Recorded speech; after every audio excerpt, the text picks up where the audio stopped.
ممكن يكون في حياتي وحياتك حجارة كبيرة. الحجارة دي عايزين النهاردة المسيح يجي يقول ارفع الحجر شيله، ويقوم الميت اللي جوايا وجواك. استيقظ أيها النائم يضيء لك المسيح. واللي يلاحظ معانا اللي حضر معانا باكر النهاردة إنجيل باكر، إنجيل القيامة، مسيح القائم من بين الأموات، مسيح القائم من بين الأموات. كل واحد فينا عنده حجارة ممكن تكون في حياته. ممكن يكون واحد عنده حجر اسمه حجر الهم، طول حياته شايل الهم. تسأله كده في الشدة والضيقة شايل الهم، وفي الرحب والسعة شايل الهم. تعرفش ليه؟ لو سألته يقول لك أنا بحب كده، أنا دايما أحب أبكي، دايما أحب أبقى متعكنن ومتضايق كده. شايل حجر اسمه حجر الهم. مسيح النهاردة بيدعوك يا اللي شايل حجر الهم، لو سمحت ارفع الحجر ده من على قلبك عشان تفرح. واحد تاني ممكن يكون شايل حجر اسمه حجر الخوف. واحد يخاف من الموت، واحد يخاف من المرض، واحد يخاف من أشخاص، واحد يخاف من الظروف. من فضلك يا اللي النهاردة سامع معانا الإنجيل ده، مسيح بيقول لك ارفع الحجر، حجر الخوف. واحد تاني أو كتير وأنا أولكم أكون شايل حجر اسمه حجر الشك، أشك في ربنا، أشك في محبة ربنا. واحد تالت أو رابع يشيل حجر كبير خالص اسمه حجر اليأس، وده أخطر حجر من الحجارة. تعالوا مع بعض كده في كلمتين بساط ناخد كده كلمتين عن كل حجر ممكن يمر في حياتنا يكون في عندي أنا الحجر ده ولا. حجر الهم، مريم ومرسى النهاردة يقولوا لربنا كده أنت كنت فين؟ كان مالنا ومال الهم ده يا رب؟ ده أنت لو كنت موجود ما كانش مات أخويا، أنت كنت شلت عننا الهم ده كتير يا رب. والمريمات هم رايحين عند القبر شايلين الهم. مين يدحرج لنا الحجر؟ حجر كبير اسمه حجر الهم. الهم ببساطة كده استحضار مشاكل المستقبل إلى الحاضر، استحضار مشاكل المستقبل إلى الحاضر. أحكي لكم حكاية. بنت صغيرة قاعدة عند البير، عندها 12 سنة، معدى عليها شيخ كبير عنده حوالي 60 سنة 65 سنة. البنت قاعدة زعلانة عند البير. مالك؟ قالت له البير. الله، البير ده خير للقرية وللبلد، شايلة الهم ليه وزعلانة ليه؟ قالت له لما هكبر هروح الجامعة وخلص الجامعة هتجوز. كان جميل، حلو خالص الكلام ده كله. ويبقى عندي ولاد، حلو خالص. الأولاد يلعبوا عند البير ويقعوا جوه البير. شايل الهم للمستقبل ل30 سنة ولا 35 سنة لقدام. الهم استحضار مشاكل المستقبل إلى الحاضر، إلى زمنك اللي انت عايش فيه. لكن شكرا ليك يا رب على وعدك اللي بيقول ملقين كل همكم عليه. من فضلك لو عندك هم النهاردة ارميه على ربنا، قل له يا رب شيل من على قلبي حجر الهم ده اللي أنا تعبت منه يا رب، تعبت من شيل الهم. شيل هم الظروف، شيل هم العيال، شيل هم حياتي كلها. شكرا ليك يا رب على وعدك اللي بيقول ملقين كل همكم عليه لأنه هو يعتني بكم. آية تاني حلوة تقول عند كثرة همومي في داخلي تعزياتك تلذذ نفسي. من فضلك لما تروح النهاردة دور على كتابك، طلع كتابك المقدس وطلع فيه الوعود بتاعت ربنا اللي تخليك تشيل الهم من على قلبك. حجر كبير النهاردة اسمه حجر الهم، عايزين نشيله من على قلبنا علشان العاذر اللي جوانا هو نفسنا يقوم من بين الأموات. الحجر الثاني حجر الخوف. ممكن أخاف من إنسان، ممكن أخاف من ظروف، ممكن أخاف على صحتي من مرض، ممكن أخاف على مستقبل ولادي، مستقبل حياتي، أخاف من حاجات كتير. والتلاميذ كانوا خايفين في العلية عند السيد المسيح، وهم في حياتهم مع السيد المسيح كانوا خايفين. طب التلاميذ كان ليهم علية وقافلينها ومظبطين نفسهم، احنا نروح لمين يا رب؟ نستخبى فين؟ العلية بتاعتنا زي ما بيقولوا الآباء هي مواعيد الله ليك اللي في الكتاب المقدس. مواعيد الله ليك اللي في الكتاب المقدس. وعد لربنا ليك لا تخف لأني معك. وعد ربنا ليك لا تخف لأني معك. وعد تاني يقول ها أنا معكم كل الأيام وإلى انقضاء الدهر. ها أنا معكم كل الأيام وإلى انقضاء الدهر. دور النهاردة على وعود الله في الكتاب المقدس ليك، اللي تقول لك ما تخافش، اللي تقول لك ما تخافش. الشيطان عايزنا نخاف، واكتر حاجة نخاف منها نخاف من ربنا. نخاف من ربنا، اوعى تروح لربنا، خاف منه. ربنا اول ما تجيله ماسك لك ايه؟ العصايه، هيأدبك.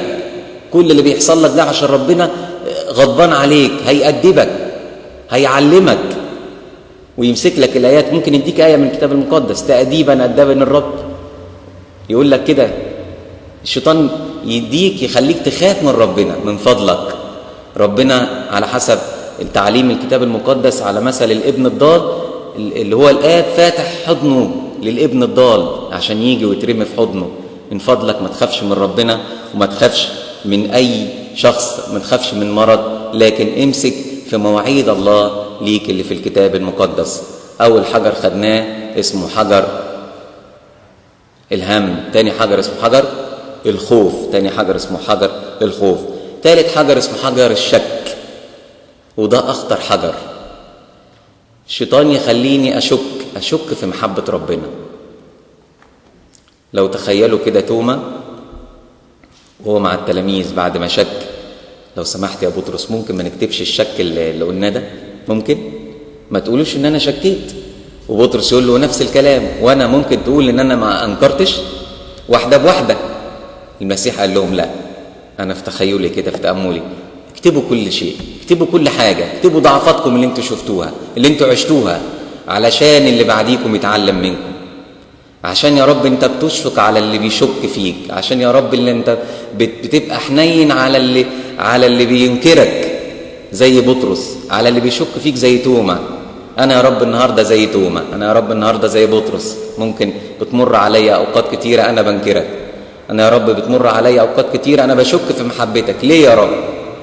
ليه يا رب اللي بيحصل من داعش في العراق وفي سوريا والكلام؟ ليه يا رب اللي كان بيحصل في مصر؟ ليه يا رب؟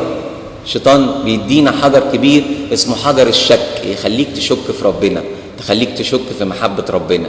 لكن عند الحجر ده ربنا يقول أنا بحب الإنسان الضعيف، أنا بحب الإنسان الضعيف، أنا بحبه، فاتح له دايما حضني، وهو ما يخافش مني. ده أنا أبوه، أنا أب طيب، أنا أب حنين، أنا أب صالح، أنا أب صالح للكل، ما تخافوش مني.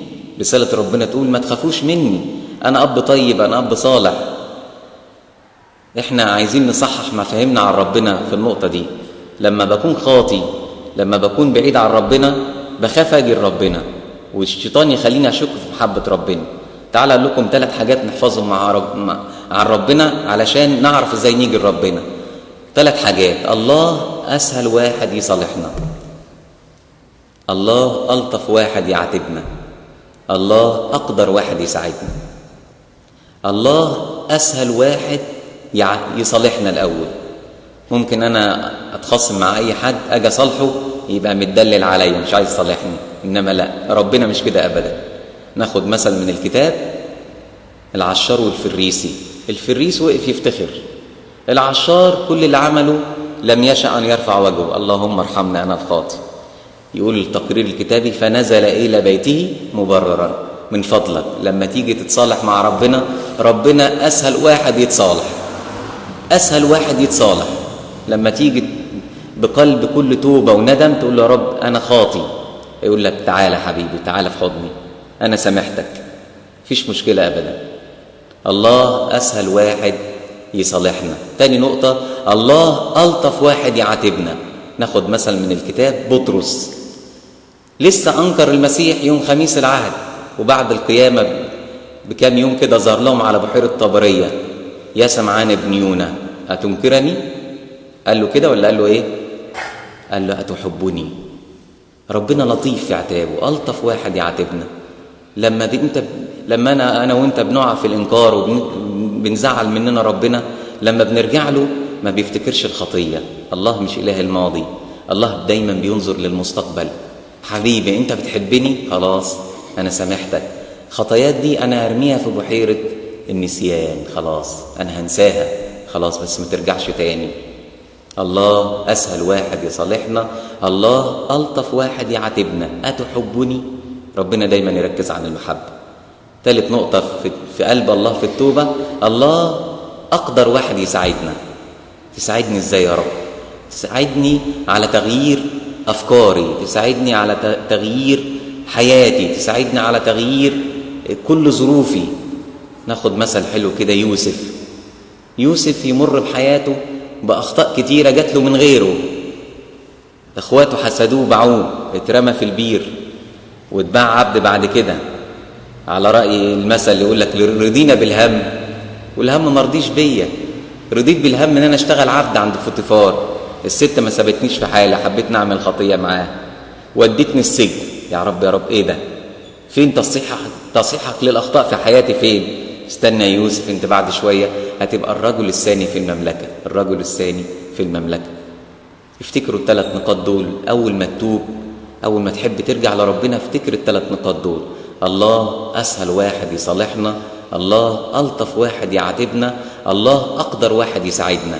مش هشك في محبة ربنا أبدا. هاجي كده وأنا بكل قوتي وأنا أترمي زي الزانية اللي غسلت رجليه، زي زكا العشارة، زي متى، زي كل القديسين، زي قديسين التوبة، زي القديس أغسطينوس، زي موسى الأسود. لو سألت ربنا يا رب انت كنت بتحب موسى العبد موسى زي محبتك ليه ما اتغيرتش زي ما هو القديس القوي العظيم الأنبا موسى الأسود، يقول لك أيوة، محبتي واحدة. محبتي للعبد موسى الأسود تساوي محبتي وهو القديس العظيم القوي الأنبا موسى الأسود من ضمن قديس البرية. محبتي ليه عشان أنا بحب الخاطي. كل خطة الشيطان إن يشككك في محبة ربنا. من فضلك لو عندك النهاردة حجر الشك ارفعه من على قلبك وما تشكش في محبة ربنا. يبقى خدنا أول حجر الهم، الحجر الثاني حجر الخوف، الحجر الثالث حجر الشك، الحجر الرابع والأخير اسمه حجر اليأس. حجر اليأس. والحجر ده اللي كتم على قلب مين اللي شنق نفسه ومات؟ يهوذا. هو الحجر اللي كتم على قلب يهوذا. أنا سلمت دم بريء، أنا ماليش توبة، أنا هروح أموت نفسي. مع إن خطية يهوذا تساوي خطية مين؟ بطرس. الاتنين أنكر، واحد أنكر وباع والتاني أنكر كده، والدنيا كده متساوية بينهم. إنما بطرس كان بيحب ربنا كويس، رجع لربنا، عرف الطريق إلى قلب الله، عرف الطريق إلى قلب الله. يهوذا ما حسبش كده، يهوذا حسب خطيته أكبر من دم المسيح. دي كل خطية يهوذا، حسب خطيته أكبر من دم المسيح. أنا ماليش غفران، ليك غفران. كنت سارق، كنت زاني، كنت حرامي، كنت بتعمل كل اللي عمله موسى الأسود، أنت ليك توبة وليك مكان عند ربنا. حجر اليأس. يقول كده أحد القديسين: إذا أسقطك الشيطان في خطية اليأس سهل عليه أن يسقطك في جميع الخطايا. ممكن بعد كده تموت نفسك زي يهوذا. إذا أسقطك الشيطان في خطية اليأس، خلاك يئست من ربنا، خليك يئست من محبة ربنا، خلاك يئست من رحمة ربنا، سهل عليه يسقطك في كل الخطايا بعد كده. من فضلك لو عندك حجر اليأس النهارده قول له: يا رب شيله من على قلبي، أنا مش يائس يا رب، أنا بيك منصور وغالب، أنا بيك منصور وغالب. قديس يوحنا زابيل فم يقول لنا قول رائع، يقول كده: كيف تيأس؟ إزاي تيأس؟ والله يتلمس خلاصك ولو من خلال دمعة واحدة. كيف تيأس؟ والله يتلمس خلاصك ولو من خلال دمعة واحدة. يا ناس جت وبكت عند ربنا وخدت توبة، يا ناس رفعت قلبها بقلب صادق ونية صادقة وخدت التوبة. كيف تيأس؟ والله يتلمس خلاصك ولو من خلال دمعة واحدة. دمعة واحدة. افتكروا دايما ان الله اسهل واحد يصالحنا، الله الطف واحد يعاتبنا، الله اقدر واحد يساعدنا، اقدر واحد يساعدنا. البشر ممكن يتخلوا عننا، البشر ممكن يكونوا سبب تعبنا، انما ربنا مش كده. ربنا اب طيب وحنين. يقول كده في سفر اشعياء اصحاح 40: محبة ابدية احببتك. محبة ابدية، انت محبوب. زي ما في سفر دانيال يقول له كده: انت الرجل المحبوب. شيل اسم دانيال وحط اسمك النهارده. انت الشخص المحبوب عند ربنا، انت الشخص المحبوب عند ربنا. ما تيأس من حياتك. قول رائع لقداسة البابا شنودة يقول كده: في نظر الناس جايز في نظر الناس أنت إنسان ضائع، أما في نظر الله فأنت إنسان رائع. أنت ممكن تكون باصص لنفسك، أنا باصص عليك، أنت باصص عليا إن أنا إنسان ماليش لازمة في نظر الناس. ربما أنت في نظر الناس أنت إنسان ضايع مالكش هدف في حياتك، أما في نظر الله أنت إنسان رائع. أنت إنسان رائع، بس تعالى خد التوبة من قلب أبوك، تعالى كريمي في حضنه وخلي عندك الإيمان ده. لو النهاردة عندك حجر اسمه حجر الخوف ارميه، لو النهاردة عندك حجر اسمه حجر اليأس شيله من على قلبك، لو النهاردة عندك حجر اسمه حجر الهم برضه ارميه من على قلبك، حجر اليأس ده ارميه من على قلبك وتعالى، لأن أبواب السماء مفتوحة لك. باب ربنا دايما مفتوح، اتصال السماء دايما مفتوح. ممكن تطلب أبونا ما يردش عليك، ممكن تطلب أي رتبة أي حد ممكن ما يردش عليك، يبقى مش فاضي ولا وراه أي مشغولات أو أي خدمة. إنما ربنا مش كده أبدا، باب ربنا اتصاله دايما مفتوح، اتصاله دايما دايما مفتوح. خلي عندك إيمان بربنا وخلي عندك ثقة بربنا. أختم معاكم قصة حلوة تدعم إيماننا، أنا شخصيا أثرت فيا. عيش في نسخ. إيه الحكاية دي؟ عيش في نسخ. حد عايز يعيش في نسخ؟ أنا عايز أعيش في نسخ. طفل صغير، حصلت في أوروبا في بولندا، وبعدين الطفل الصغير عايز من مامته بعد الظهر الساعة 8 عيش في نسخ. قالت له أجيب لك منين؟ إحنا أول القرية والمحل قفل بتاع الخباز وما عندناش، أنا اللي عندي كده، أنا عملت لك سندوتش الكيزة بتاعك وكوباية اللبن، عايز تاكل وتتعشى ماشي. قال لها يا ماما أنا بقول لك أنا عايز عيش في نسخ. بص أنت ما عندكيش، بابا يسوع عنده، بابا يسوع عنده. قالت له بص أنت ما تغلبنيش، روح على الأكل على السفرة وهو عايز تاكل تعالى كل. هي دخلت المطبخ، دخل الطفل بإيمانه قوي، إيمان الطفولة، يصلي قدام صورة بابا يسوع، يقول له يا بابا يسوع أنت وعدت، أنت أبويا، أنت وعدتني، أنا عايز أعيش في نسخ، أنا نفسي أكل عيش في نسخ. بعد شوية الباب يعمل إيه؟ يخبط. لقى واحد بيفتح الباب، من فضلك عندك الكريك؟ الاشنين نزل والعربية تعطلت، ممكن أخد منك الكريك؟ قلت له طبعا جرنا، أديك الكريك وساعدك. عقبال ما عمل بالكريك كده راح جاب لها هي عملت له كوباية كافيه، قال لها طب بالمرة وأنا عندي عيش فينو سخن تعالوا ناكل مع بعض. الطفل خد عيش فينو سخن عشان عنده إيمان بربنا.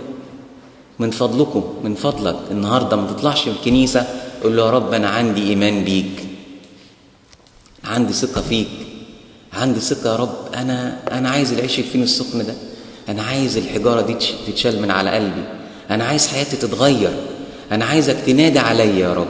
أحد الآباء يتأمل كده يقول المسيح لما نادى على لعازر ده سماه كده نداء القيامة. مش واحد بينادى على واحد وبس، ده بيقول له قوم لعازر، شيلوا الحجر الأول. المسيح النهاردة عايزك تشيل الحجارة دي الأول، مش عايزك تيجي والحجارة دي كاتمة على نفسك، تيجي وانت في القداس وانت شايل هموم الدنيا اللي بره، تيجي في القداس وانت شايل الخوف، تيجي القداس وانت يأسان من حياتك ومن نفسك، تيجي القداس وانت انا اسف في اللفظ قرفان من نفسك ومن حياتك. ربنا مش عايز كده، ربنا عايزك تشيل الحجارة دي وتقف قدامه كده تقول له يا رب أنا بطلب بإيمان الطفل الصغير ده، أنا بطلب بإيمان يا رب، أنت اللي تديني يا رب، أنت اللي ترفع، أنت اللي تنادي على عازر اللي جوايا اللي هيقومني من الموت، أنت تنادي عليا. ولما المسيح ينادي، لما تخيلوا فتحوا الباب بتاع القبر لقوا لقوا كولونيات وبرفانات ولا لقوا لا ريحة نتنة. المسيح لما طلع من الريحة النتنة دي طلع قيامة لعازر بعد 4 أيام، يعني اتحلل، يعني بقى الدود كله، يعني بقى شوية عظام. إنما صوت المسيح المحيي قوم لعازر من الموت، قومه من الموت. نادي علي يا رب النهاردة، نادي علينا يا رب كلنا بأسامينا إن احنا نقوم من الموت يا رب، موت الخطية. ما يكونش عندنا لا حجر خوف ولا حجر هم ولا حجر شك ولا حجر ولا حجر يأس. ربنا يدينا نعمة وبركة، له المجد في كنيسته من الآن وإلى الأبد، آمين.